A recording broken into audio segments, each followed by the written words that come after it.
All right, we are coming up on 8 o'clock. So, let's settle in, get comfortable, and dive back into the Maltese Falcon.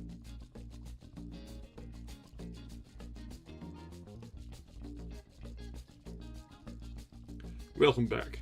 This is our fifth and final night of reading Dashiell Hammett's The Maltese Falcon. We've seen plenty of twists and turns, and the mystery has mostly come unraveled at this point. There's a few hanging threads, and the lingering conclusion waiting for us. But so far, everything seems to be dancing in Sam's palm.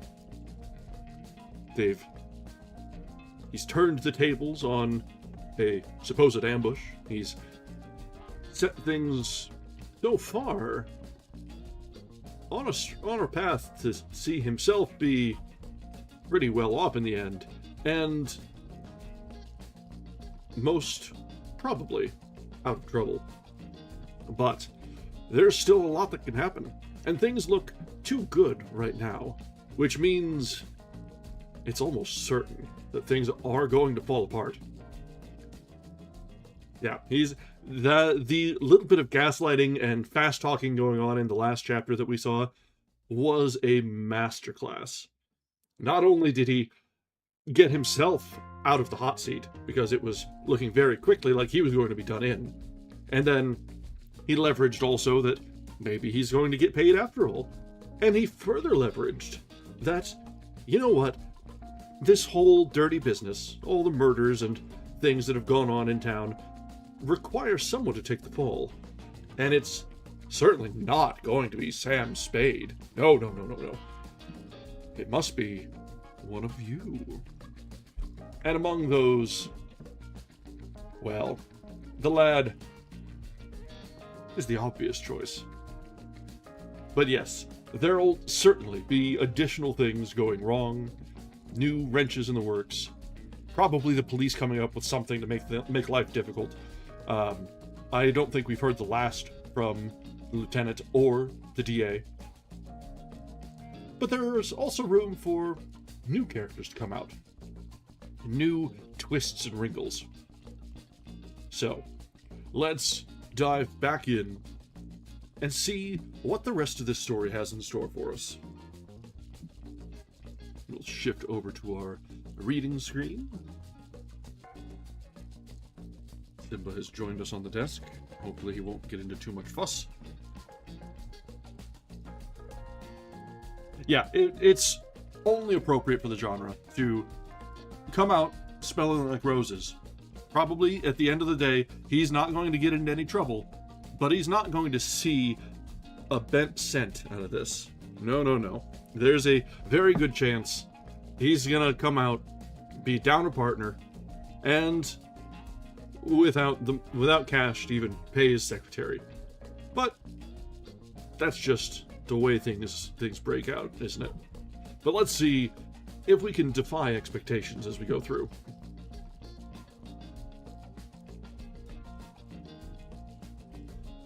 Chapter 19. The Russian's Hand. Probably Kamedov, the Russian they were talking about. Thought he was dead, but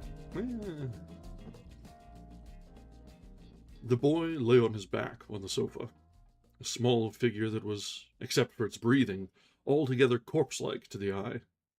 Joel Cairo sat beside the boy, bending over him, rubbing his cheeks and wrists, smoothing his hair back from his forehead, whispering to him, and peering anxiously down at his white, still face.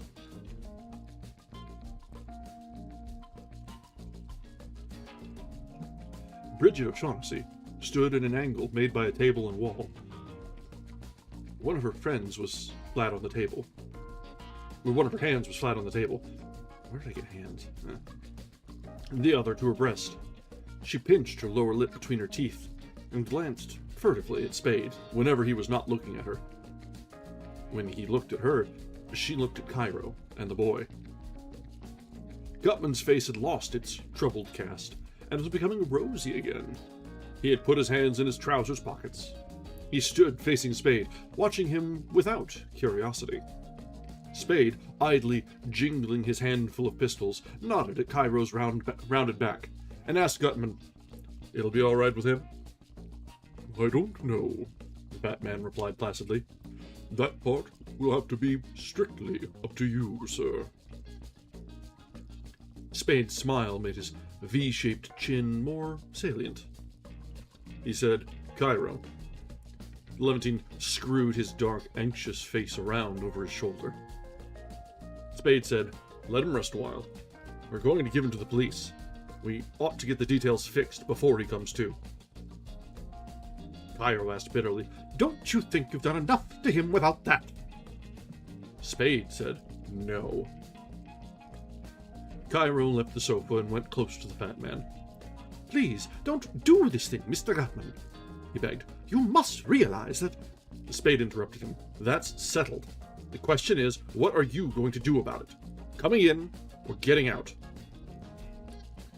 The Gutman's smile was a bit sad, even wistful in its way. He nodded his head. "I don't like it either. I don't like it either," he told the Levantine. "But we can't help ourselves now.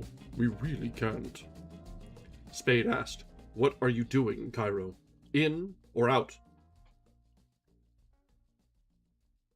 Cairo wet his lips and slowly turned to face Spade. "Suppose," he said and swallowed. Can I choose?" "You can," Spade assured him seriously. "But you ought to know that if the answer is out, we'll give you to the police with your boyfriend." "Oh, come, Mr. Spade," Gutman protested. "That is not—" "Like hell, we'll let him walk out on us," Spade said. "He'll either come in or he'll go in. We can't have a lot of loose ends hanging around." He scowled at Gutman and burst out irritably, "Jesus God, is this the first thing you guys ever stole? You're a fine lot of lollipops. What are you going to do next? Get down and pray?" He directed his scowl at Cairo. "Well, which?" "You give me no choice." Cairo's narrow shoulders moved in a hopeless shrug. "I come in." "Good," Spade said, and looked at Gutman and at Bridget O'Shaughnessy. "Sit down." The girl sat down gingerly on the end of the sofa by the unconscious boy's feet. Gutman returned to the padded rocking chair, and Cairo to the armchair. Spade put his handful of pistols on the table, and sat on the table corner beside them. He looked at the watch on his wrist and said, 2 o'clock. I can't get the Falcon till daylight, or maybe 8 o'clock. We've got plenty of time to arrange everything. Gutman cleared his throat. "Where is it?" he asked, and then added in haste, "I don't really care, sir. What I had in mind was that it would be best for all concerned if we did not get out of each other's sight until our business has been transacted." He looked at the sofa, and at Spade again sharply. "You have the envelope?" Spade shook his head, looking at the sofa and then at the girl. He smiled with his eyes and said, "Miss O'Shaughnessy has it." "Yes, I have it," she murmured, putting a hand inside her coat. "I picked it up." "That's all right," Spade told her. "Hang on to it." He addressed Gutman. "We won't have to lose sight of each other. I can have the Falcon brought here." "That will be excellent," Gutman purred. "Then, sir, in exchange for the $10,000 and Wilmer, you will give us the Falcon and an hour or two of grace. So we won't be in the city when you surrender him to the authorities." "You don't have to duck," Spade said. "It'll be airtight." "That may be, sir, but nevertheless, we'll feel safer, well out of the city when Wilmer is being questioned by your district attorney." "Suit yourself," Spade replied. "I can hold him here all day if you want." He began to roll a cigarette. "Let's get the details fixed. Why did he shoot Thursby? And why and where and how did he shoot Jacoby?" Gutman smiled indulgently, shaking his head and purring. "Now, come, sir. You can't expect that. We've given you the money and Wilmer. That is our part of the agreement."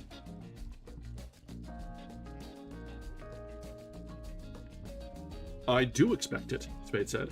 He held his lighter to his cigarette. A fall guy is what I asked for, and he's not a fall guy unless he's a cinch to take the fall. Well, to cinch that, I've got to know what's what. He pulled his brows together. What are you bellyaching about? You're not going to be sitting so damned pretty if you leave him with an out. Gutman leaned forward and wagged a fat finger at the pistols on the table beside Spade's legs. There's ample evidence of his guilt, sir. Both men were shot with those weapons. It's a very simple matter for the police department experts to determine that the bullets that killed the men were fired from those weapons. You know that. You've mentioned it yourself. And that, it seems to me, is ample proof of his guilt. Maybe, Spade agreed, but the thing's more complicated than that, and I've got to show what happened, so I can be sure the parts that won't fit in are covered up. Cairo's eyes were round and hot. Apparently, you've forgotten that you assured us it would be a very simple affair, Cairo said. He turned his excited dark face to Gutman. You see? I advised you not to do this. I don't think... It doesn't matter a damn bit of difference what either of you think, Spade said bluntly. It's too late for that now, and you're in too deep. Why did he kill Thursby? Gutman interlaced his fingers over his belly and rocked his chair. His voice, like his smile, was frankly rueful. You are an uncommonly difficult person to get the best of, he said. I begin to think that we made a mistake in not letting you alone from the very first. By God, I do, sir. Spade moved his hand carelessly. You haven't done so bad. You're staying out of jail and you're getting the Falcon. What do you want? He put his cigarette in a corner of his mouth and said around it. Anyhow, you know where you stand now. Why did he kill Thursby?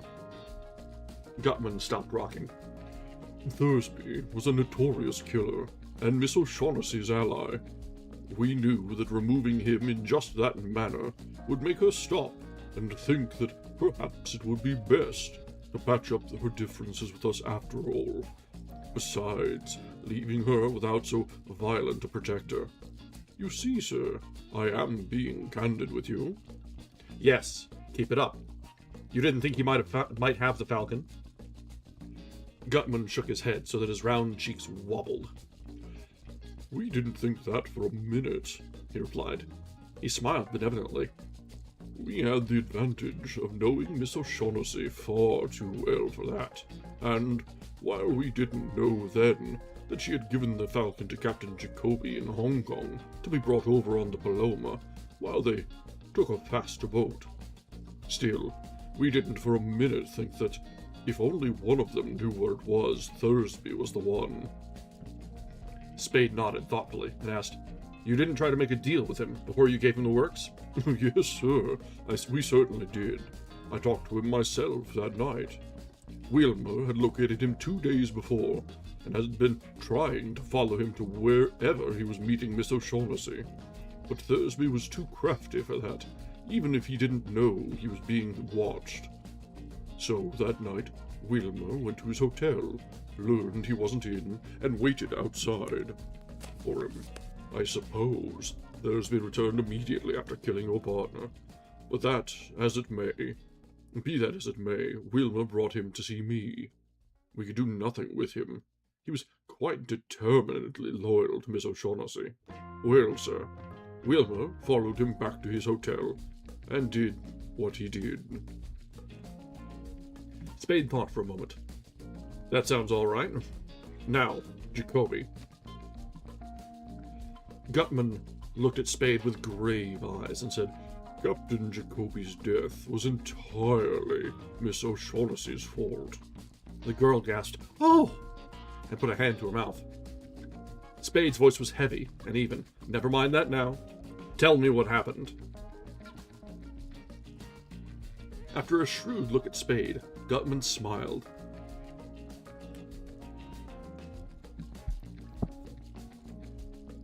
Just as you say, sir, he said. Well, Cairo, as you know, got in touch with me.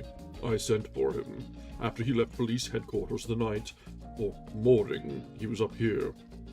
We recognized the mutual advantage of pooling forces." He directed a smile at Levantine. "Mr. Cairo is a man of nice judgment. The Paloma was his thought. He saw the notice of its arrival in the papers that morning, and remembered that he had heard in Hong Kong that Jacoby and Miss O'Shaughnessy had been seen together. That was when he had been trying to find her there. And he thought, at first, that she had left on the Paloma, though later he learned that she hadn't. Well, sir, when he saw the notice of arrival in the paper, he guessed just what had happened. She had given the bird to Jacoby to bring her here for her. Jacoby did not know what it was, of course. Miss O'Shaughnessy is too discreet for that." He beamed at the girl, rocked his chair twice, and went on. "Mr. Cairo and Wilmer and I went to call on Captain Jacoby, and were fortunate enough to arrive while Miss O'Shaughnessy was there. In many ways, it was a difficult conference, but finally, by midnight, we had persuaded Miss O'Shaughnessy to come to terms. Or so we thought. We then left the boat and set out for my hotel, where I was to pay Miss O'Shaughnessy and receive the bird. Well, sir, we mere men should have known better than to suppose ourselves capable of coping with her.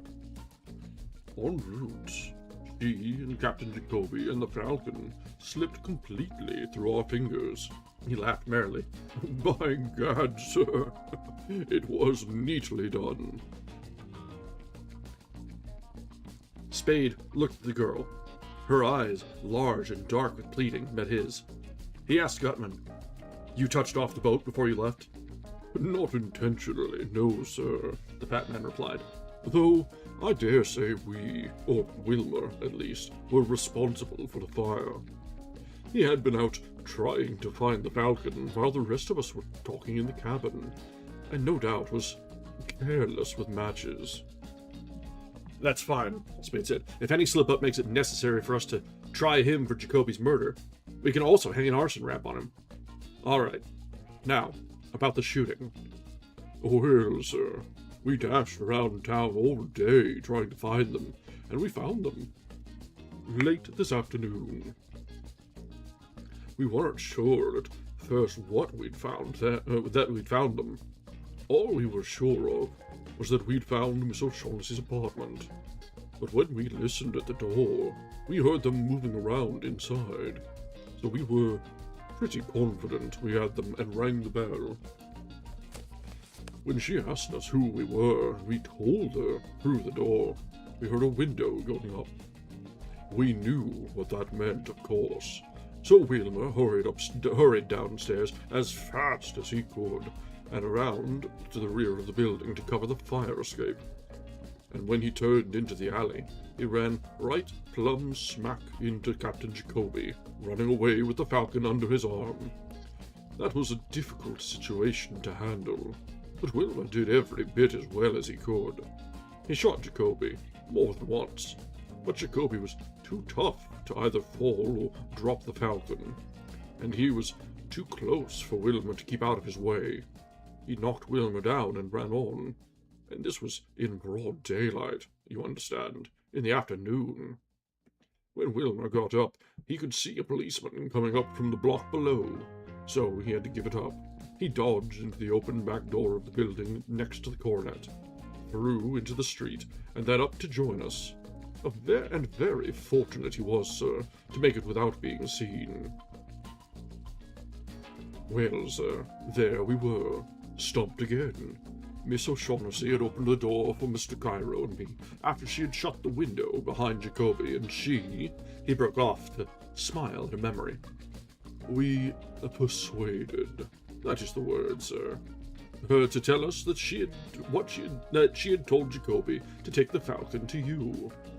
It seemed very unlikely that he'd live to go that far, even if the police didn't pick him up.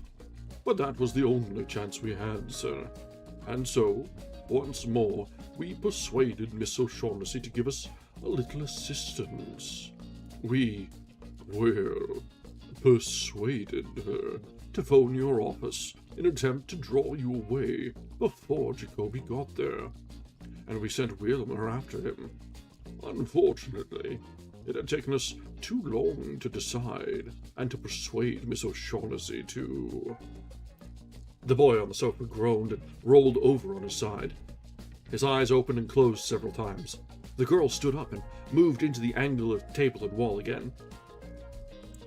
Cooperate with us, Gutman concluded hurriedly, and so you had the Falcon before we could reach you. The boy put one foot on the floor, raised himself on an elbow, opened his eyes wide, put the other foot down, sat up and looked around. When his eyes focused on Spade, bewilderment went out of them. Cairo left his armchair and went over to the boy. He put his arm on the boy's shoulders and started to say something. The boy rose quickly to his feet, shaking Cairo's arm off. He glanced around the room once, and then fixed his eyes on Spade again. His face was set hard, and he held his body so tense that it seemed drawn in and shrunken. Spade, sitting on the corner of the table, swinging his legs carelessly, said, "Now listen, kid. If you come over here and start cutting up, I'm going to kick you in the face. Sit down and shut up and behave, and you'll last longer." The boy looked at Gutman. Gutman smiled benignly at him and said, "Well, Wilmer, I'm sorry indeed to lose you, and I want you to know that I couldn't be any fonder of you if you were my own son. But, well, by gad, if you lose a son, it's possible to get another, and there's only one Maltese Falcon." Damn, that's cold. Spade laughed. Cairo moved over and whispered in the boy's ear. The boy, keeping his cold hazel eyes on Gutman's face, sat down on the sofa again. The Levantine sat beside him. Gutman's sigh did not affect the benignity of his smile. He said to Spade, "When you're young, you simply don't understand things." Cairo had an arm around the boy's shoulders again and was whispering to him. Spade grinned at Gutman and addressed Bridget O'Shaughnessy. "I think it'd be swell if you'd see what you can find us to eat in the kitchen, with plenty of coffee, will you? I don't like to leave my guests." Oh yes, the reminder that this is indeed in the 30s. A very brief woman get in the kitchen moment. "Surely," she said, and started towards the door. Gutman stopped rocking. "Just a moment, my dear," he held up a thick hand. "Hadn't you better leave the envelope in here? You don't want to get grease spots on it." The girl's eyes questioned Spade. He said in an indifferent tone, "It's still his." She put her hand inside her coat, took out the envelope and gave it to Spade. Spade tossed it into Gutman's lap, saying, "Sit on it, if you're afraid of losing it." "You misunderstand me," Gutman replied suavely. "It's not that at all. But business should be transacted in a business-like manner."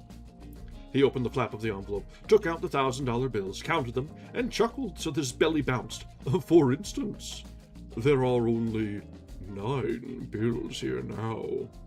He spread them out on his fat knees and thighs. "There were 10 when I handed it to you, as you very well know." His smile was broad and jovial and triumphant. Spade looked at Bridget O'Shaughnessy and asked, "Well?" She shook her head sideways with emphasis. She did not say anything, though her lips moved slightly, as if she had tried to. Her face was frightened. Spade held his hand out to Gutman, and the fat man put the money into it. Spade counted the money, $9,000 bills, and returned it to Gutman. Then Spade stood up, and his face was dull and placid. He picked up the 3 pistols on the table. He spoke in a matter-of-fact voice. "I want to know about this. We," he nodded to the girl, without looking at her, "are going in the bathroom. The door will be open, and I'll be facing it. Unless you want a 3-story drop. There's no way out of here past the bathroom door. Don't try to make it. Really, sir, Gutman protested. It's not necessary, and certainly not very courteous of you to threaten us in this manner. You must know that we've not the least desire to leave. I'll know a lot when I'm through. Spade was patient, but resolute. This trick upsets things. I've got to find the answer. It won't take long. He touched the girl's elbow. Come on.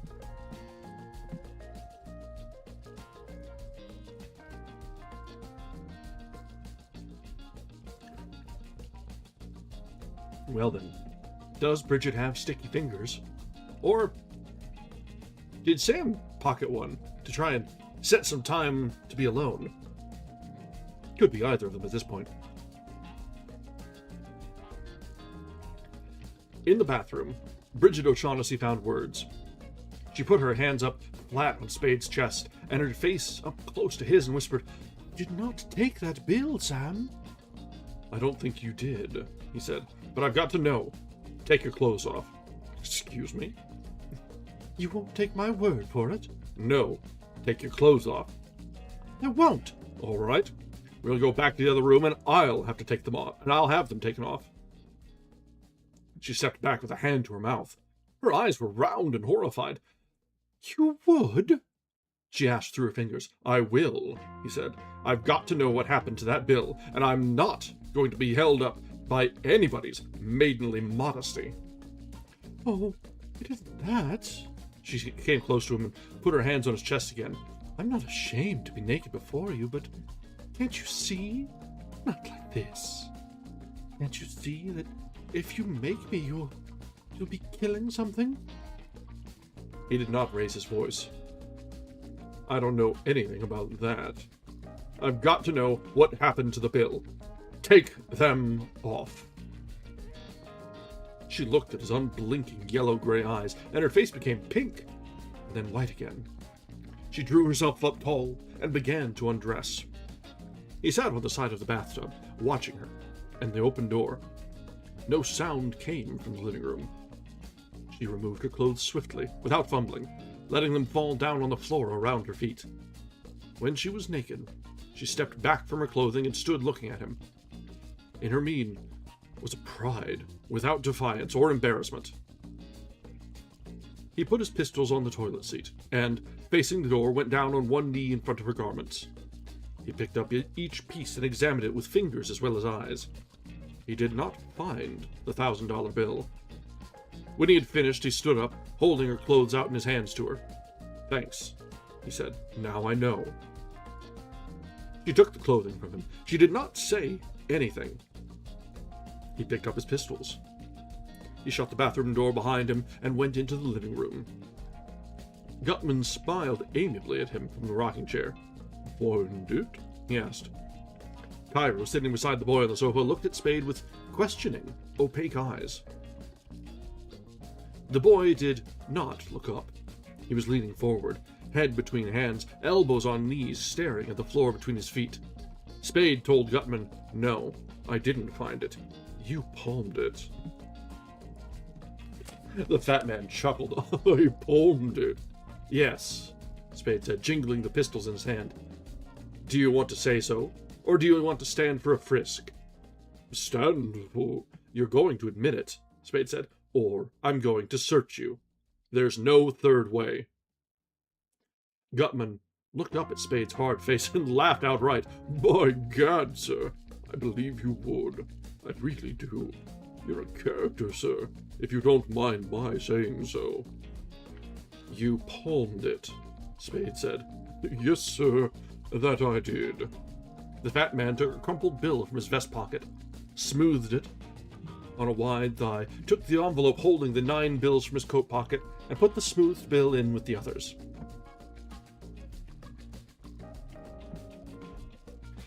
I did remember there was a high denomination bill. I think there's a $10,000 bill as well, but they are like strictly used for bank transactions or something like that, and they have also been discontinued.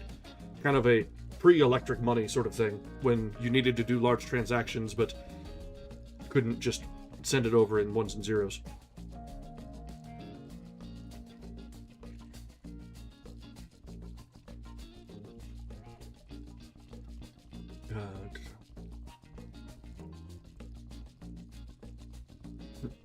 Let's see. Where was I? I must have my little joke every now and then, and I was curious to know what you do in a situation of that sort.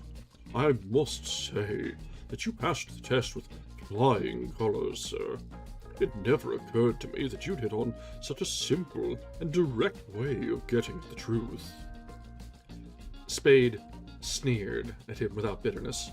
That's the kind of thing I'd expect from somebody the punk's age. Gutman chuckled. Bridget O'Shaughnessy, dressed again except for coat and hat, came out of the bathroom, took a step towards the living room, turned around, went to the kitchen, and turned on the light. Cairo edged closer to the boy on the sofa and began whispering in his ear again. The boy shrugged irritably. Spade looked at the pistols in his hand, and then at Gutman, went out into the passageway to the closet there. He opened the door, put the pistols inside on the top of a trunk, shut the door, locked it, and put the key in his trousers pocket. A locked closet? Yeah. Detectives are paranoid, I guess.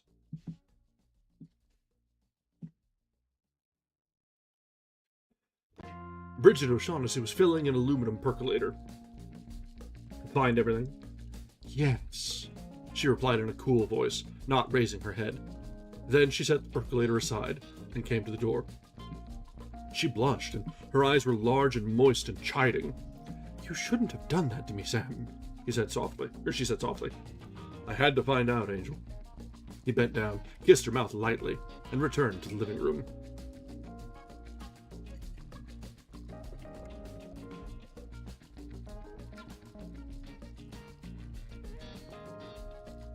This is kind of a dense chapter. There's a lot going on.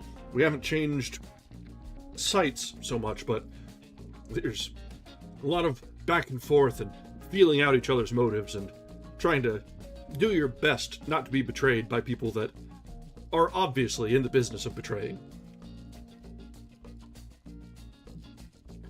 Gutman smiled at Spade and offered him the white envelope, saying, "This will soon be yours. You might as well take it now."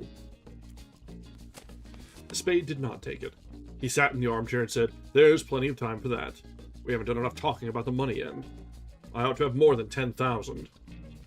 Gutman said $10,000 is a lot of money. Spade said, "You're quoting me, but it's not all the money in the world." "No, sir, it's not. I grant you that. But it's a lot of money to be picked up in a few days, and as easily as you're getting it." "You think it's been so damned easy?" Spade asked and shrugged. "Well, maybe, but that's my business." "It certainly is," the fat man agreed. He screwed up his eyes, moved his head to indicate the kitchen, and lowered his voice. "Are you sharing with her?" Spade said, "That's my business too." "It certainly is," the fat man agreed once more. "But," he hesitated, "I'd like to give you a word of advice." "Go ahead." "If you don't, I dare say you'll give her some money in any event, but if you don't give her as much as she thinks you ought to have, my word of advice is, be careful." Spade's eyes held a mocking light. He asked, "Bad?" "Bad," the fat man replied. Spade grinned and began to roll a cigarette. Cairo, still muttering in the boy's ear, had put his arm around the boy's shoulders again. Suddenly, the boy pushed his arm away and turned on the sofa to face the Levantine. The boy's face held disgust and anger. He made a fist of one small hand and struck Cairo's mouth with it. Cairo cried out as a woman might have cried out, and drew back to the very end of the sofa. He took a silk handkerchief from his pocket and put it to his mouth. It came away, daubed with blood. He put it to his mouth once more and looked reproachfully at the boy. The boy snarled, "Keep away from me!" and put his face between his hands again. Cairo's handkerchief released the fragrance of kipper in the room. Cairo's cry had brought Bridget O'Shaughnessy to the door. Spade, grinning, jerked a thumb at the sofa and told her, "The course of true love. How's the food coming along?" "It's coming," she said, and went to the kitchen. Spade lighted his cigarette and addressed Gutman. "Let's talk about money." "Willingly, sir, with all my heart," the fat man replied. "But I might as well tell you frankly that right now, that 10,000 is every cent I can raise." Spade exhaled smoke. "I ought to have 20. "I wish you could. I'd give it to you gladly if I had it. But $10,000 is every cent I can manage, on my word of honor. Of course, sir, you understand that is simply the first payment. Later..." Spade laughed. "I know you'll give me millions later," he said. "But let's stick to this first payment now. 15,000. Gutman smiled and frowned and shook his head. "Mr. Spade, I've told you frankly and candidly, and on my word of honor as a gentleman, that $10,000 is all the money I've got. Every penny, and all I can raise." "But you didn't say positively." Gutman laughed and said, "Positively." Spade said gloomily, "That's not any too good. But if it's the best you can do, give it to me." Gutman handed him the envelope. Spade counted the bills and was putting them in his pocket when Bridget O'Shaughnessy came in carrying a tray.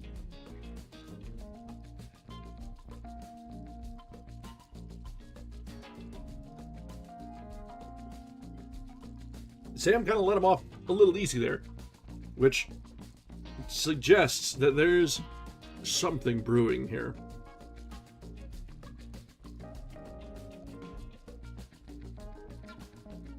The boy would not eat. Cairo took a cup of coffee. The girl, Gutman, and Spade ate the scrambled eggs, bacon, toast, and marmalade she had prepared, and drank 2 cups of coffee apiece. Then they settled down to wait the rest of the night through. Gutman smoked a cigar and read Celebrated Criminal Cases of America, now and then chuckling over or commenting on the parts of its contents that amused him. Cairo nursed his mouth and sulked on his end of the sofa.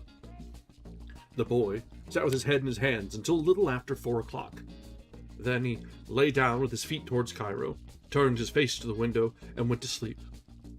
Bridget O'Shaughnessy, in the armchair, dozed, listened to the fat man's comments, and carried on wide-spaced, desultory conversations with Spade. Spade rolled and smoked cigarettes and moved, without fidgeting or nervousness, around the room. He sat sometimes on an arm of the girl's chair, on the table corner, on the floor at her feet, on a straight-backed chair. He was wide awake, cheerful, and full of vigor. At 5:30, he went into the kitchen and made more coffee. Half an hour later, the boy stirred, awakened, and sat up yawning. Gutman looked at his watch and questioned Spade. "Can you get it now?" "Give me another hour." Gutman nodded and went back to his book. At 7 o'clock, Spade went to the telephone and called Effie Perrine's number. "Hello, Mrs. Perrine. This is Mr. Spade. Will you let me talk to Effie, please?" "Yes, it is. Thanks." He whistled 2 lines of Encuba, softly. "Hello, Angel. Sorry to get you up." "Yes, very. Here's the plot. In our Holland box at the post office, you'll find an envelope addressed in my scribble. There's a Pickwick stage parcel room. Check in it. For the bundle we got yesterday. Will you get the bundle and bring it to me? PDQ." "Yes, I'm home." "That's the girl. Hustle. Bye." Yeah, PDQ, pretty damn quick.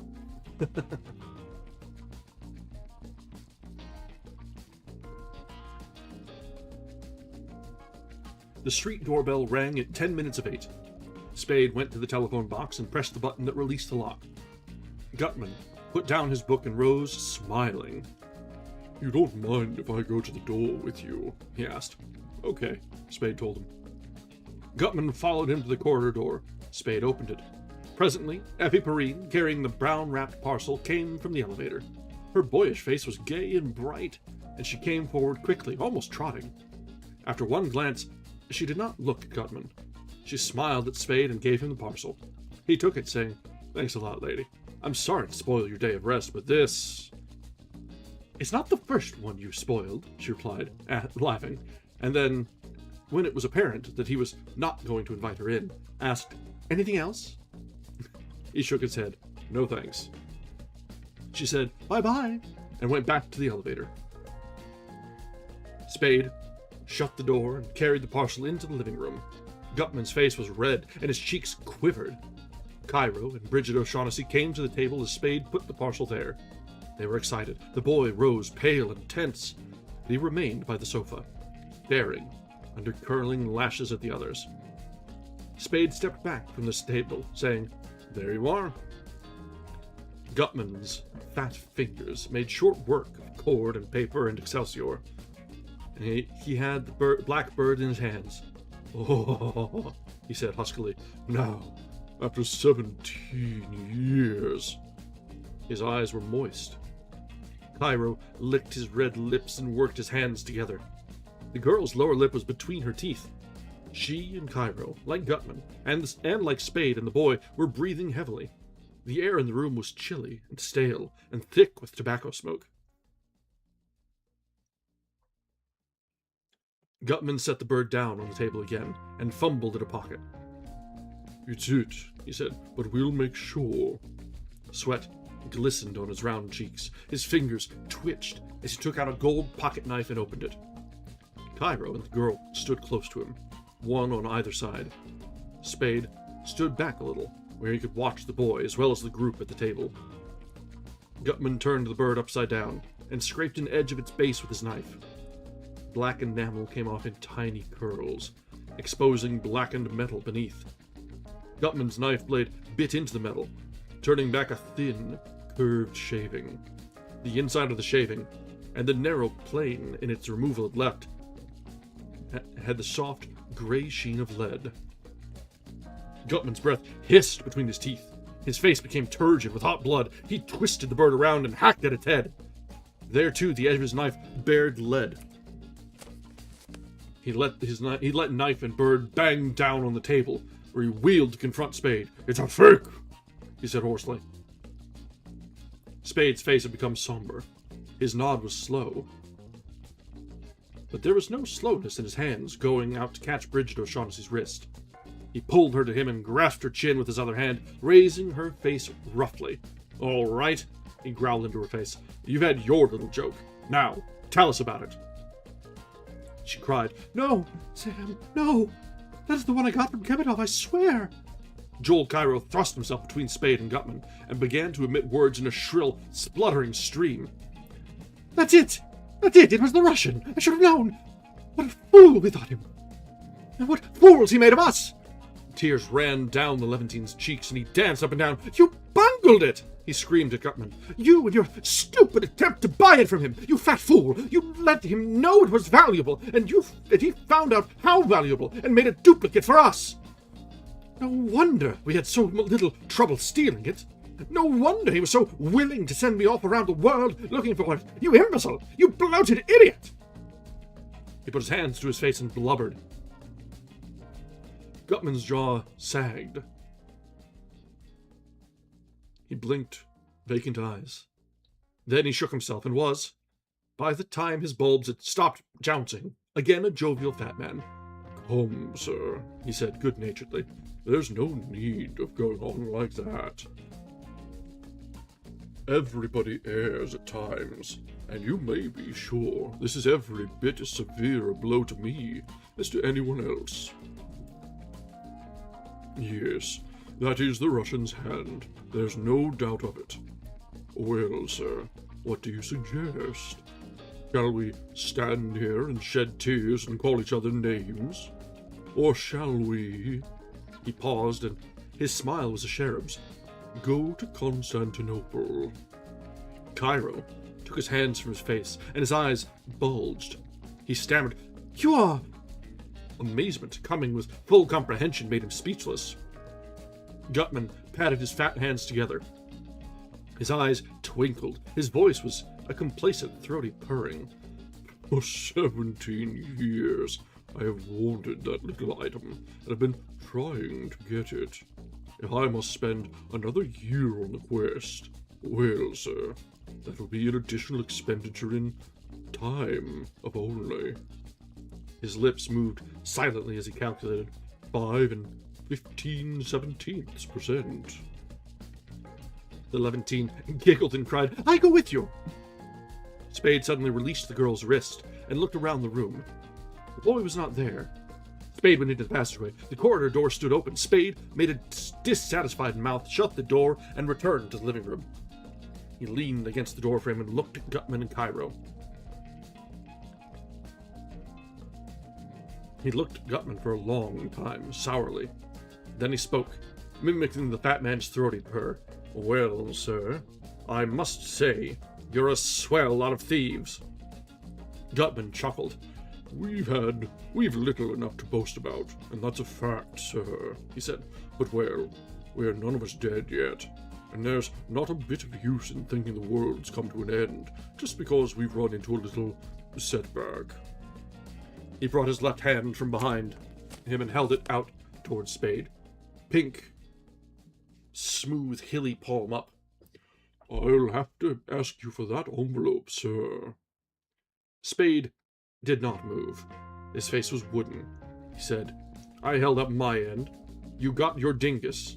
It's your hard luck, not mine, that it wasn't what you wanted." "Now come, sir," Gutman said persuasively. "We've all failed, and there's no reason for expecting any of us to bear the brunt of it. And..." He brought his right hand from behind him. In the hand was a small pistol, an ornately engraved and inlaid affair of silver and gold and mother of pearl. "In short, sir, I must ask you to return my $10,000. Spade's face did not change. He shrugged, took the envelope from his pocket. He started to hold it out to Gutman, hesitated, opened the envelope, and took out one $1,000 bill. He put that bill into his trousers pocket. He tucked the envelope flap in over the other bills and held them out to Gutman. "That'll take care of my time and expenses," he said. Gutman, after a little pause, imitated Spade's shrug and accepted the envelope. He said, "Now, sir, we will say goodbye to you, unless..." The fat puffs around his eyes crinkled. "You care to undertake the Constantinople expedition with us? You don't? Well, sir, frankly, I'd love to have you along. You're a man to my liking, a man of many resources, and nice judgment. Because we know you're a man of nice judgment. We know we can say goodbye with every assurance that you'll hold the details of our little enterprise in confidence. We know we can count on you to appreciate the fact that, as the situation now stands, any legal difficulties that come to us in connection with these last few days would likewise and equally come to you and the charming Miss O'Shaughnessy. You're too shrewd not to recognize that, I'm sure." "I understand that," Spade replied. "I was sure you would. I'm also sure that, now there's no alternative, you'll somehow manage the police without a fall guy." "I'll make out all right," Spade replied. "I was sure you would. Well, sir, the shortest farewells are the best. Adieu." He made a portly bow. "And to you, Miss O'Shaughnessy." "Adieu. I leave you the rara vis on the table as a little memento." Well, that brings us to the end of chapter 19, and I think there's actually, there's only one chapter left. So, this will be where we take our natural break, but we've got a little bit of time to fill, because we're about on pace. So, that chapter brought us about all of the expected twists that we were hoping for, honestly. The revelation that the bill was, or that the bird was a fake, kind of for granted, honestly. it would have been too easy to just fall into his hands and then, oh, here's a windfall. So, not terribly surprised at that twist of fate there. The whole back and forth as they're trying to size each other up and seeing who's going to blink first, that was good drama. Really a very good chapter of a one-room drama playing out. You love to see those really in any sort of situation, and it was done masterfully here. Good tension, good build-up, just generally a good time for all around. Alright, let's go ahead and take a short break. We'll be back in just a few minutes. I'm going to switch my laundry over to the dryer, try and pretend that I'm being responsible, and we'll be back in a little while to finish up the end of this fantastic detective novel. Alright, be back in just a little bit. Thanks, guys.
Alright, we are back.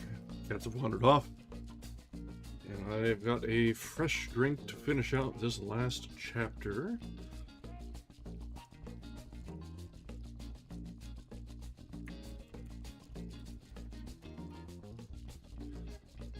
That is definitely falling off the edge of the page. Hang on, or the edge of the screen.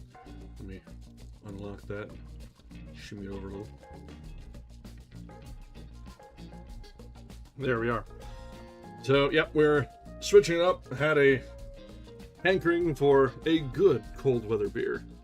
And a nice double stout always fits the bill.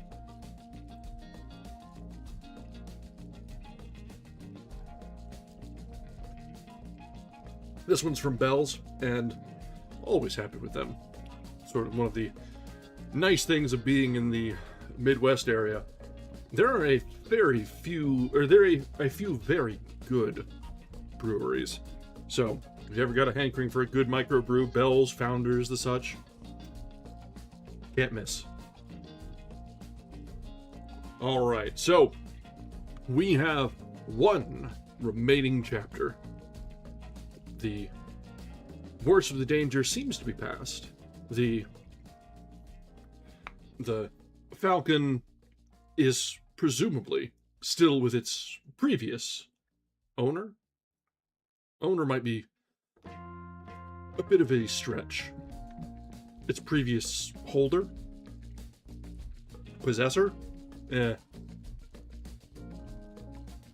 the state of breweries is so much better than it was in the past. I'd say ever since about the early 2000s, it's gotten significantly better.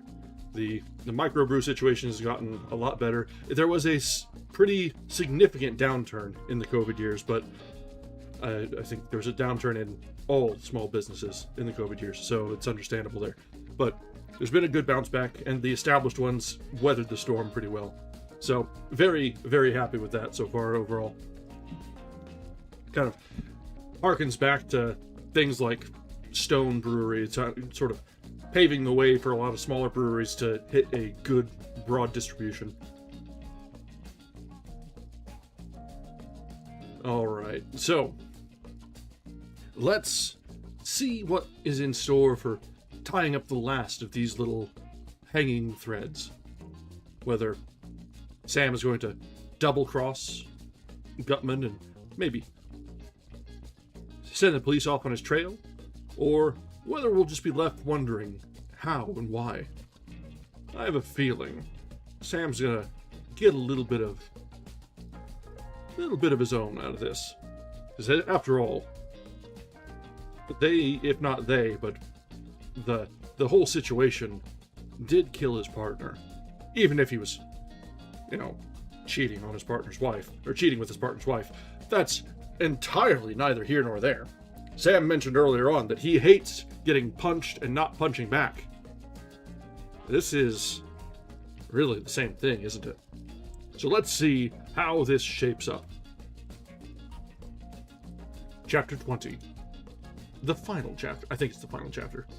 At least, according to the table of contents, it's the final chapter.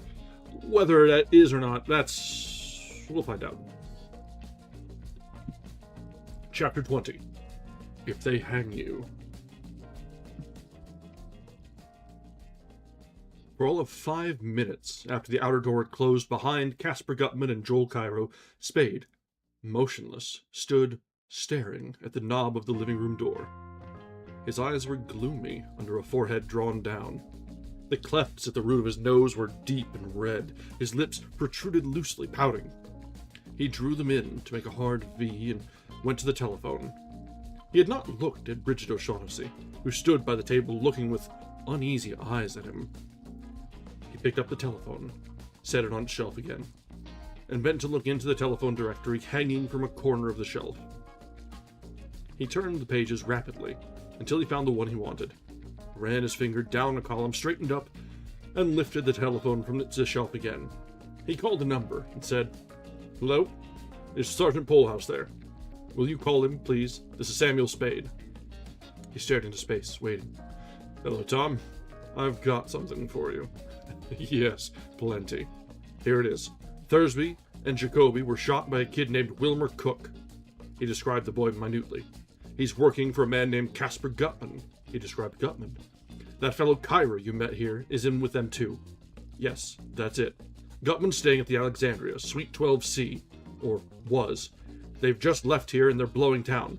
So you'll have to move fast. But I don't think they're expecting a pinch. There's a girl in it too, Gutman's daughter. He described Rhea Gutman. Watch yourself when you go up against the kid. He's supposed to be pretty good with a gun. That's right, Tom. And I've got some stuff here for you. I think I've got the guns he used. That's right. Step on it. And luck to you. Okay, so he about-faced pretty damn quickly on that. Spade slowly replaced receiver on prong, telephone on shelf. He wet his lips and looked down at his hands. Their palms were wet. He filled his deep chest with air. His eyes were glittering between straightened lids. He turned and took 3 long, swift steps into the living room. Bridget O'Shaughnessy, startled by the suddenness of his approach, let her breath out in a little laughing gasp. Spade, face to face with her, very close to her, tall, big-boned, thick-muscled, coldly smiling, hard of jaw and eye, said, "They'll talk when they're nailed. About us. We're sitting on dynamite. We've only got minutes to get set for the police. Give me all of it, fast. Gutman sent you and Cairo to Constantinople." She started to speak, hesitated, and bit her lip. He put a hand on her shoulder. "God damn you, talk!" He said, "I'm in this with you, and you're not going to gum it. Talk! He sent you to Constantinople." "Yes, he sent me. I met Joe there and asked him to help me. Then we..." "Wait.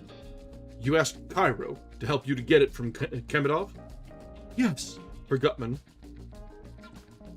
She hesitated again, squirmed under the hard, angry glare of his eyes, swallowed and said, "No, not then. We thought we would get it for ourselves." "All right. Then?"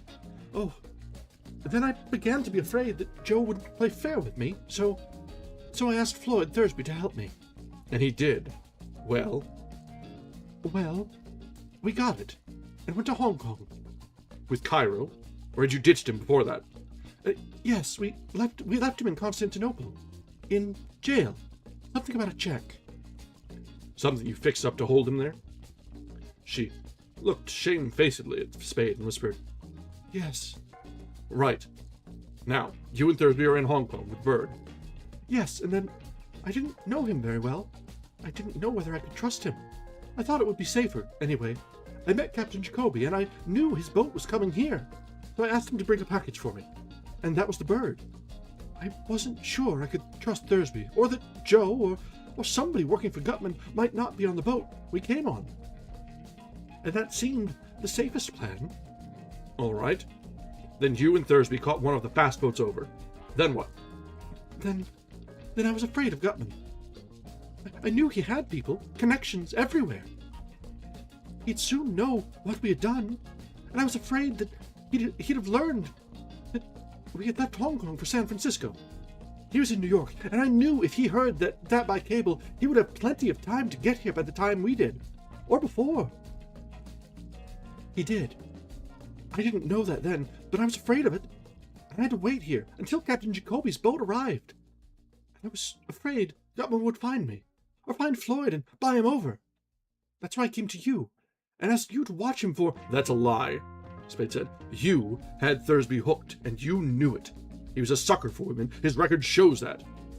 The only falls he took were over women. And once a chump, always a chump. Maybe you didn't know his record, but you'd know you had him safe." She blushed and looked timidly at him. He said, "You wanted to get him out of the way before Jacoby came with the loot. What was your scheme?" I knew he'd left the States with a gambler, after some trouble. I didn't know what it was, but I thought that if it was anything serious, and he saw a detective watching him, he'd think it was on account of the old trouble, and would be frightened into going away. I didn't think... "You told him he was being shadowed. Spade said confidently. Miles hadn't many brains, but he wasn't clumsy enough to be spotted the first night. I told him, yes. When we went out for a walk that night, I pretended to discover Mr. Archer following us, and pointed him out to Floyd. She sobbed. But please believe, Sam, that I wouldn't have done it if I had thought Floyd would kill him. I thought he was frightened into leaving the city. I didn't for a minute think he'd shoot him like that. Spade smiled wolfishly with his lips, but not at all with his eyes. He said, if you thought he wouldn't, you were right, Angel. The girl's upraised face held utter astonishment. Spade said, Thursby didn't shoot him. Incredulity joined astonishment in the girl's face. Spade said Miles hadn't many brains, but Christ! He had too many years' experience as a detective to be caught like that by the man he was shadowing. Up a blind alley with his gun tucked away on his hip and his overcoat buttoned? Not a chance. He was as dumb as any man ought to be, but he wasn't quite that dumb. The only two ways out of the alley could be watched from the edge of Bush Street over the tunnel. You'd told us Thursby was a bad actor. He couldn't have tricked Miles into the alley like that, and he couldn't have driven him in. He was dumb, but not dumb enough for that. He ran his tongue over the inside of his lips and smiled affectionately at the girl. He said, but he'd have gone up there with you, Angel. If he was sure nobody else was up there, you were his client. So he would have had no reason for not dropping the shadow on your say-so. And if you caught up with him and asked him to go up there, he'd have gone. He was just dumb enough for that. He'd have looked you up and down and licked his lips and gone grinning from ear to ear. And then you could have stood as close to him as you liked in the dark and put a hole through him with the gun you got from Thursby that evening. Bridget O'Shaughnessy shrank back from him until the edge of the table stopped her. She looked at him with terrified eyes and cried, Don't talk to me like that, Sam. You know I didn't. You know. Stop it. He looked at the watch on his wrist. The police will be blowing in any minute now. We're sitting on dynamite. Talk! She put the back of a hand on her forehead. Oh, why do you accuse me of such a terrible... Will you stop it? He demanded in a low, impatient tone. This isn't the spot for the schoolgirl act. Listen to me. The pair of us are sitting under the gallows. He took hold of her wrists and made her stand up straight in front of him. Talk! How did you know he licked his lips and looked... Spade laughed harshly. I knew Miles. But never mind that. Why did you shoot him? She twisted her wrists out of Spade's fingers and put her hands up around the back of his neck, pulling his head down until his mouth all but touched hers. Her body was flat against his, from knees to chest. He put his arms around her, holding her tight to him. Her dark lashed lids were half down over velvet eyes. Her voice was hushed, throbbing. I didn't mean to. At first. I didn't. Really. I meant what I told you. But when I saw Floyd couldn't be frightened, I... Spade slapped her shoulder. He said, That's a lie. You asked Miles and me to handle it ourselves. You wanted to be sure the Shadower was somebody you knew, and who knew you, so they'd go with you. You got the gun from Thursby that day, that night. You had already rented the apartment at the Coronet. You had trunks there, and none at the hotel. And when I looked the apartment over, I found a rent receipt dated 5 or 6 days before the time you told me you rented it. She swallowed with difficulty, and her voice was humble. Yes, that's a lie, Sam. I did intend to if Floyd...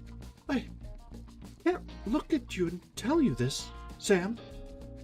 She pulled his head farther down until her cheek was against his cheek, her mouth by his ear, and whispered, I knew Floyd wouldn't be easily frightened, but I thought that if he knew somebody was shadowing him, either he'd... Oh, I can't say it, Sam. She clung to him, sobbing.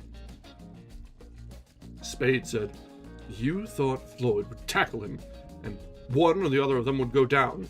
If Thursby was the one, you were rid of him. If Miles was, then you could see that Floyd was caught, and you'd be rid of him. Is that it? Something like that. And when you found that Thursby didn't mean to tackle him, you borrowed the gun and did it yourself. Right?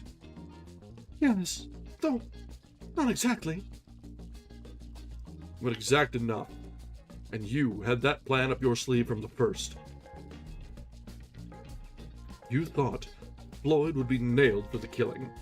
I thought they'd hold him at least until after Captain Jacoby had arrived with the Falcon, and you didn't know then that Gutman was here hunting for you. You didn't suspect that, or you'd have shaken your gunman. You knew Gutman was here as soon as you heard Thursby had been shot. Then you knew you needed another protector, so you came back to me, right? Yes, but, oh, sweetheart, it wasn't only that. I would have come back to you sooner or later. From the first instant I saw you, I knew... Spade said tenderly, "You angel. Well, if you get a good break, you'll be out of San Quentin in 20 years, and you can come back to me then." He took her cheek away from his, drawing her head far back to stare up without comprehension at him. He was pale. He said tenderly, "I hope to Christ they don't hang you, precious, by that sweet neck." He slid his hands up to caress her throat. In an instant, she was out of his arms, back against the table, crouching, both hands spread over her throat. Her face was wild-eyed, haggard, her dry mouth opened and closed. She said in a small, parched voice, "You're not..." She could get no other words out. Spade's face was yellow-white now. His mouth smiled, and there were smile wrinkles around his glittering eyes. His voice was soft, gentle. He said, "I'm going to send you over. The chances are you'll get off with life. That means you'll be out again in 20 years. You're an angel. I'll wait for you." He cleared his throat. "If they hang you, I'll always remember you." She dropped her hands and stood erect. Her face became smooth and untroubled, except for the faintest of dubious glints in her eyes. She smiled back at him gently. "Don't, Sam. Don't even say that, even in fun. Oh, you frightened me for a moment. I really thought you... You know you do such wild and unpredictable things that..." She broke off. She thrust her face forward and stared deep into his eyes. Her cheeks and the flesh around her mouth shivered, and fear came back into her eyes. "What? Sam?"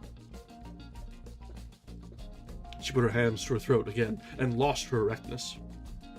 Spade laughed.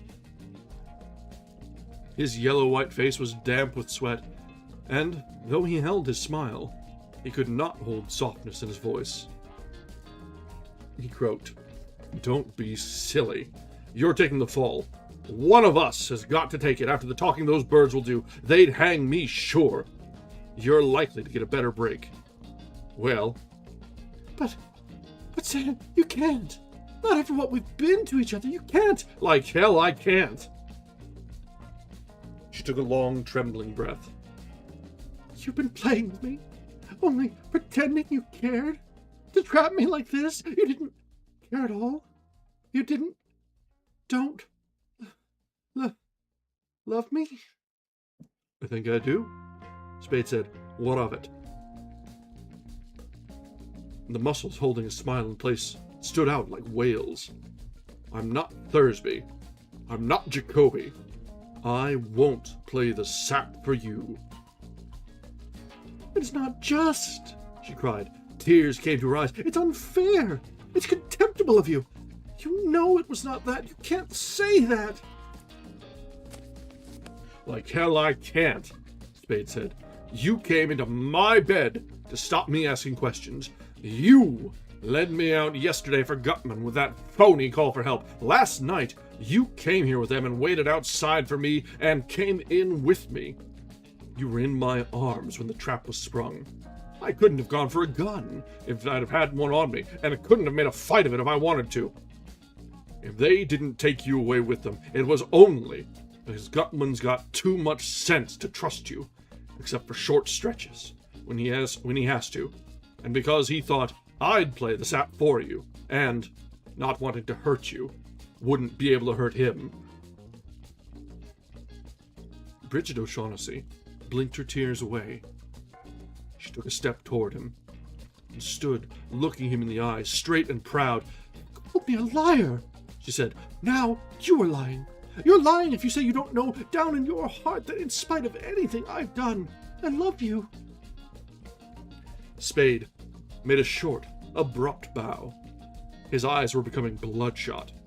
There was no other change in his damp and yellowish, fixedly smiling face.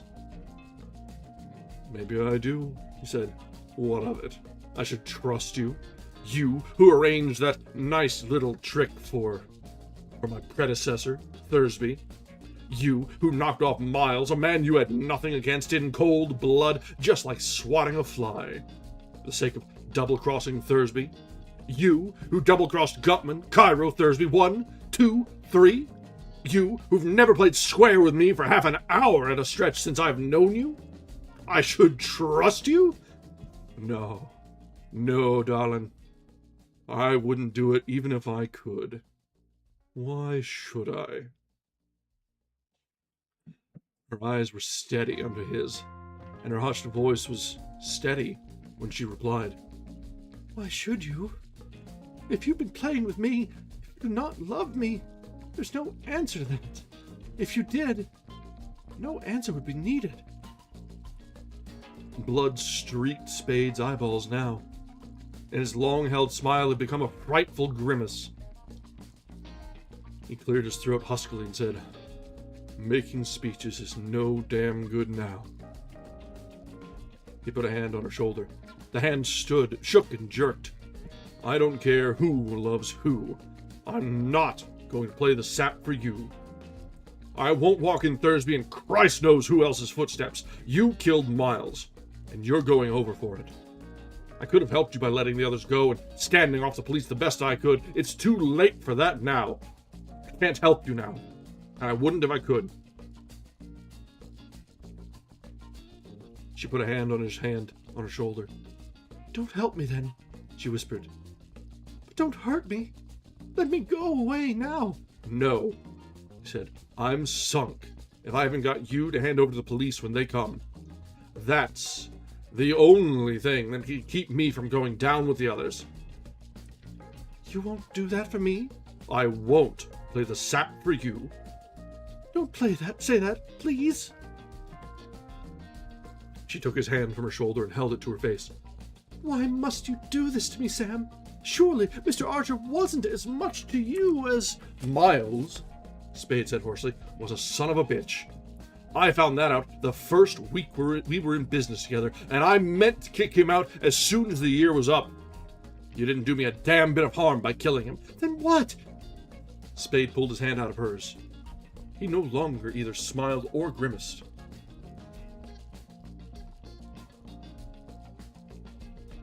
His wet, yellow face was set hard and deeply lined.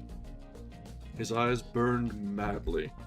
He said, "Listen, this isn't a damn bit of good. You'll never understand me, but I'll try once more, and then we'll give it up. Listen, when a man's partner is killed, he's supposed to do something about it.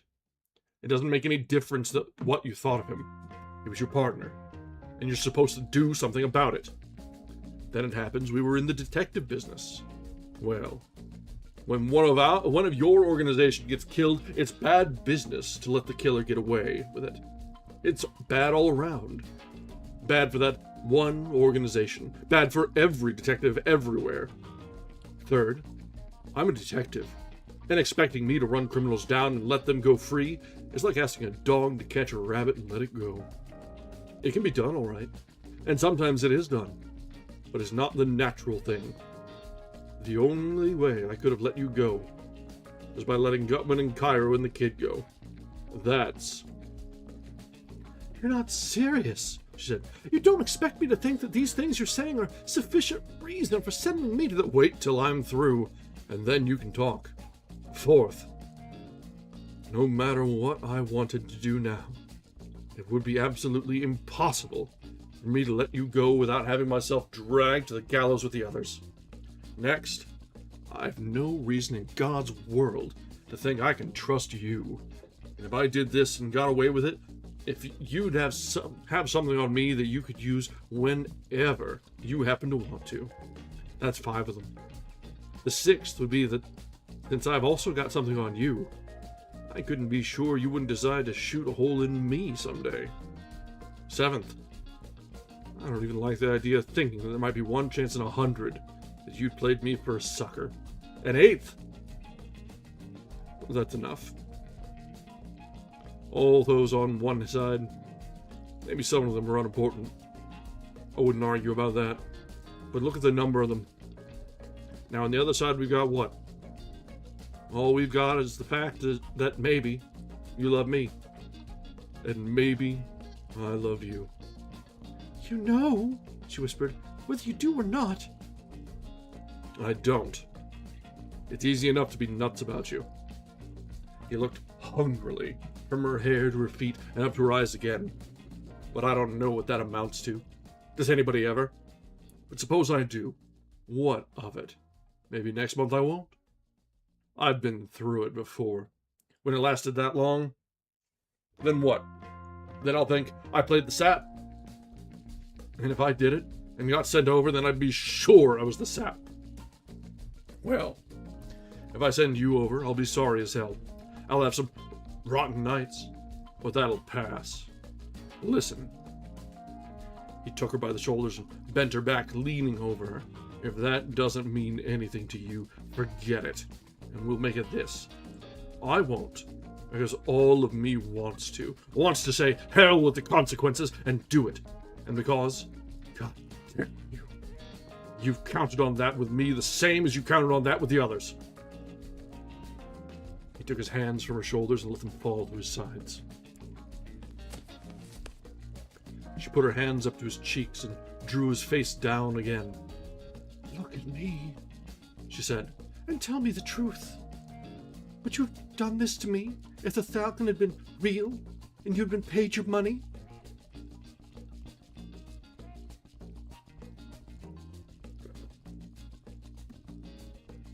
What difference does that make now? Don't be too sure I'm as crooked as I'm supposed to be. That kind of reputation might be good business, bringing in high-priced jobs and making it easier to deal with the enemy. She looked at him, saying nothing. He moved his shoulders a little and said, well, a lot of money would have been at least one more item on the other side of the scales. She put her face up to his face. Her mouth was slightly open with lips a little thrust out. She whispered, if you loved me, you'd need nothing more on that side. Spade set the edges of his teeth together and said through them, I won't play the sap for you. She put her mouth to his, slowly, her arms around him, and came into his arms. She was in his arms when the doorbell rang. Ooh, okay. So that's cold. Yes, he's objectively doing the right thing. But that's cold. To be fair, she's even colder. So, I have no guilt about how this is playing out. But, ooh, boy, ooh, that's cold.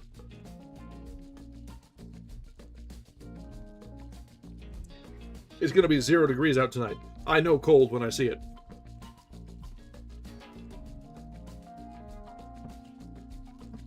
Alright, just a little bit left. The last of the wrap-up. See if Spade gets off the hook and all of the others are picked up. Spade, left arm around Bridget O'Shaughnessy, opened the corridor door.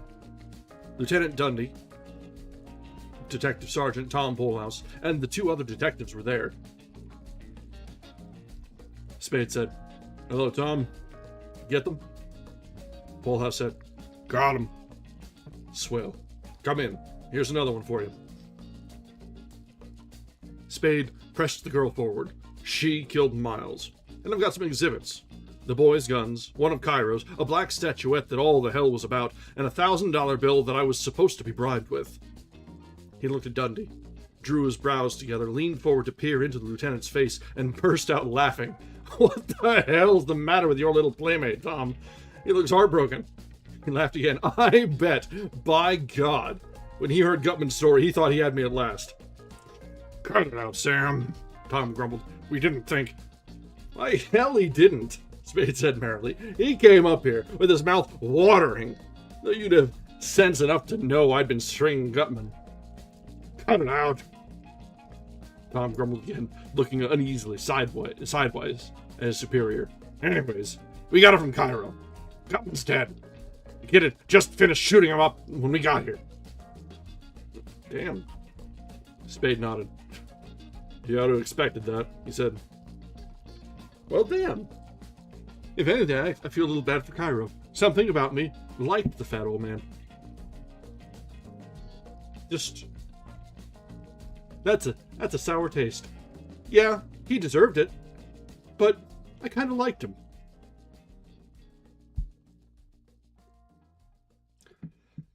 Effie Perrine put down her newspaper and jumped out of Spade's chair when he came into the office at a little after 9 o'clock Monday morning. He said, "Morning, Angel." Is that what the papers have, right? She asked. Yes, ma'am. He dropped his hat on the desk and sat down. His face was pasty in color, but its lines were strong and cheerful, and his eyes, though still somewhat red-veined, were clear. The girl's brown eyes were peculiarly enlarged, and there was a queer twist to her mouth. She stood beside him, staring down at him. He raised his head, grinned, and said mockingly, "So much for your women's intuition."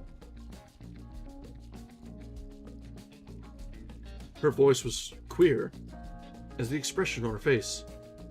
You did that, Sam? To her? He nodded. Your Sam's a detective. He looked sharply at her. He put his arm around her waist, his hand on her hip. You did kill Miles, Angel, he said gently, offhand, like that. He snapped the fingers of his other hand. She escaped from his arm as if it had hurt her. Please, don't touch me, she said brokenly. I know you're right. You're right, but don't touch me now. Not now. Yeah, that's a fair vibe, girl. Spade's face became pale as his collar. The corridor door's knob rattled. Effie Perrine turned quickly and went into the outer office, shutting the door behind her. When she came in again, she shut it behind her. She said in a small, flat voice, Eva is here. Spade, looking down at his desk, nodded almost imperceptibly. Yes, he said, and shivered. Well, send her in. The end.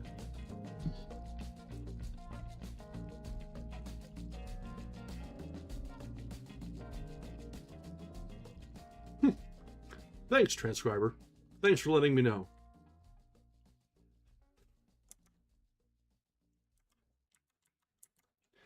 All right, so that was the Maltese Falcon. And now we're all free to go watch the Bogart movie of the same name, because I know we all want to after that. Oh, man. So, a little less action in this last day's reading. I think the day 4 was where all the major action and big moves really were happening. But today was every bit as satisfying. Just about all of the loose ends were tied up very neatly in a bundle. Didn't have anything to really fuss about there. The betrayals that we expected happened. The unexpected betrayals were not all that unexpected. If you know Noir, if you know gritty detective drama, you expected a lot of this. the femme fatale, as you said, turned out to be a femme fatale. Not terribly surprising there, but the timing of it to come out was really everything. And through it all, Sam maintained his hard-boiled persona. Absolutely throughout everything. It was very well executed. The emotional attachment, pretty much negligible to nil. Maybe a little bit. But he managed to cut ties pretty neatly. And at the end, the bad guys, quote unquote, were all a little the worse for wear. Gutman killed by the boy and Cairo arrested, and O'Shaughnessy, Bridget, also brought in. Well, that is how things fall apart. Yeah, exactly. It's it's everything that when you go into a noir picture, book, game, etc. Everything that you see, those tropes, they're all present here. And this is really where a lot of them spawned. It was one of the earliest, most popular versions of this. And it's been done and redone over and over and over. But at the end of the day, so many of them feel familiar because this set the template. It set the ground and said, all right, this is the way the story should play out. Here are the beats. Here's the trail. Follow it. And it did it so well. That's not to cheapen any of the things that came behind. It came after it. Not at all. Because, noir's always good. But when you define a genre like this, when you set the stage and really lay the foundation, that's to be appreciated, to be recognized. And that is why this stands as one of the classics, one of the best. There have been others that might be better, but this is really what set the ball rolling. And I love it. This was a lot of fun. I do still like to think back and get the comparison between because now we've read 3 different styles of detective drama. We've had Sherlock Holmes with The Adventures of Sherlock Holmes. We've had Hercule Poirot with which one was that we read? Oh, that's gonna bother me now. What was it? Oh, what was that one? Shoot.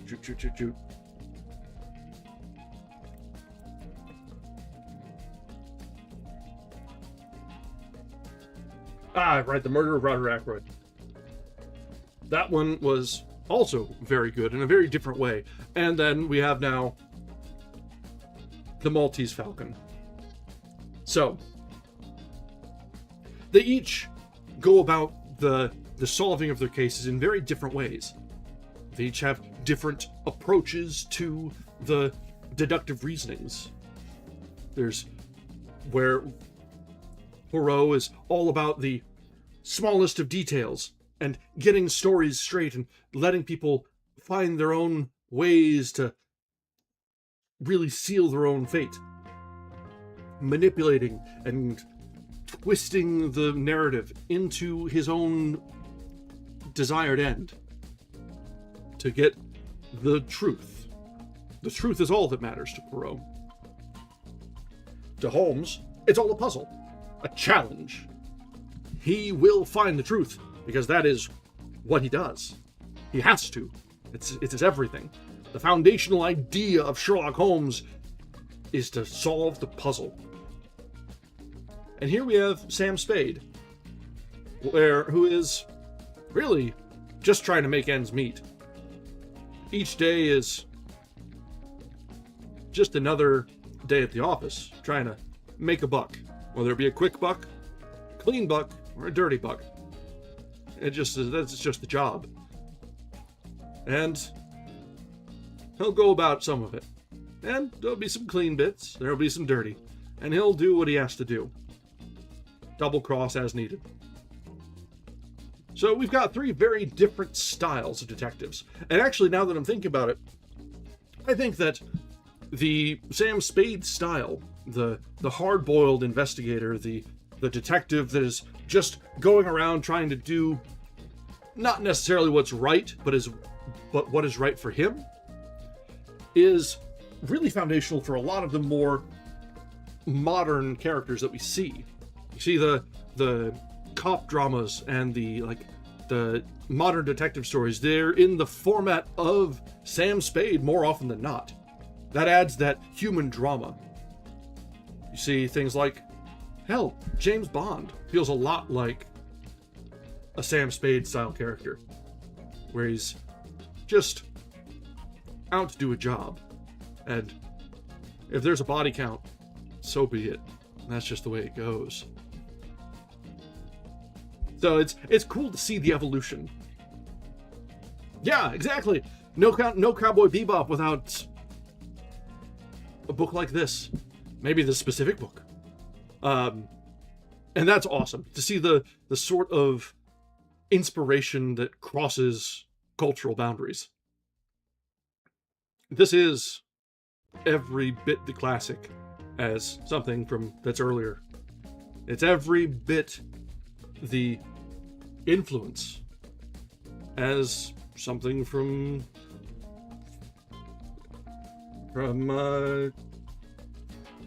shoot, now I'm losing track of who we've read and what we've read, but yeah, it's every bit as influential as things that are well thought of as literature. And this is very much a pulp fiction novel. It is something to be read for enjoyment, not for disassembling and analysis and thinking about it. This is made for fun. But it's built up so much and had its influence and had its mark left on the world. And I love to see it. And I'm so thrilled that it is now in the public domain and available for anyone to read at leisure. It is one of the hallmarks, the highest parts of what we do here is showcasing these public domain works, yeah, that make the world a better place. I love it. All right, so we got to think up what we want to read next. I've got a plan for the 31st, which gives us a little bit less than 2 weeks, which means we can get through probably 1 or 2 good books in the meantime. I am planning, if I can, the 31st will be when we start doing our, I won't call it a debut, but our launching of the Twitch channel as well. I will, as always, be co-streaming between Twitch and YouTube, because I got my starts here, so we might as well keep it going. But I think, now that I've got unlimited bandwidth, weaseled that one out of Comcast, take that. I think I should be able to hack it with both, and we'll see how that goes. I do think it's easier to get some organic discovery from Twitch, so we might get some more friends around. Hopefully. That's the idea anyway. And really, there's no reason, I'm not making any money off this, so there's no reason not to do both. The VODs absolutely are better on YouTube. That's without question. So we will always continue to be reading on YouTube. And all of our VODs will continue to be here. But opening up to Twitch does give us the possibility of reading a little bit more freely. We'll have things that are not in the public domain yet, and that's cool. That's cool. In fact, I think we've mentioned it before, but since the 31st is the 1-year anniversary of this channel, since we started, Not only will I be starting on Twitch there, but we'll be starting off with, I do think it is appropriate to read one of the books that really got me started into reading in the first place in a more serious way.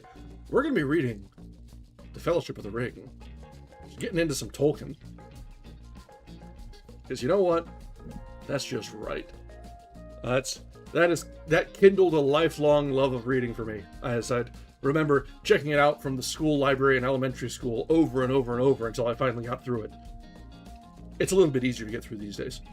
But that sort of book is important to me, and I'm sure is important to just about all of us. If you're even remotely aware of fiction in the modern world, you know Tolkien. So, that's something to look forward to. But that's going to be on the 31st. We'll run as long as we need to run. But since we're going to be in adding Twitch to the rotation, I'm thinking we might start doing, say, like, Saturdays will be our copyright days, where we read things that are more modern. And so, yes, we might be shifting between books every once in a while. But that'll be like the Twitch focus day where we read things that are unarchived and in the public domain, or not in the public domain. And I think we might aim for like a 4-hour day on Saturdays when we get going on Twitch. Bakshi animated version. Oh, yeah! Oh, that was such a good one, too. Like, looking back, it wasn't great, but it was good. It was good. I think it's better than the recent live-action version, but that's an entirely different story. How the hell you turned The Hobbit into 3 movies? Come on. Come on. That was just wrong.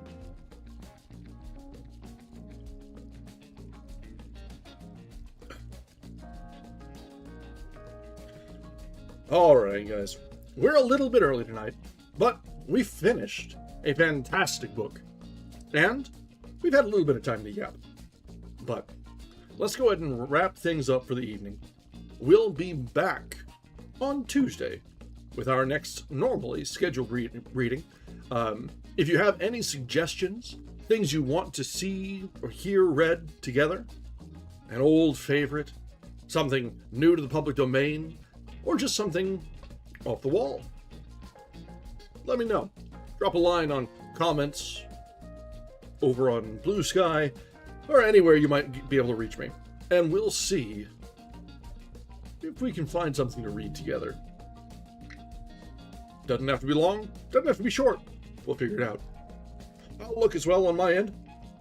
And between us, we'll find something to read for sure. Alright.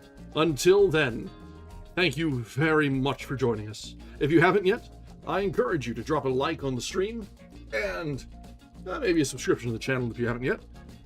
Always remember that we've got all of our VODs available on the channel in YouTube, so never feel like you've missed out on anything. You can always catch up. Alright. Thank you very much. Have a great night. Bye now.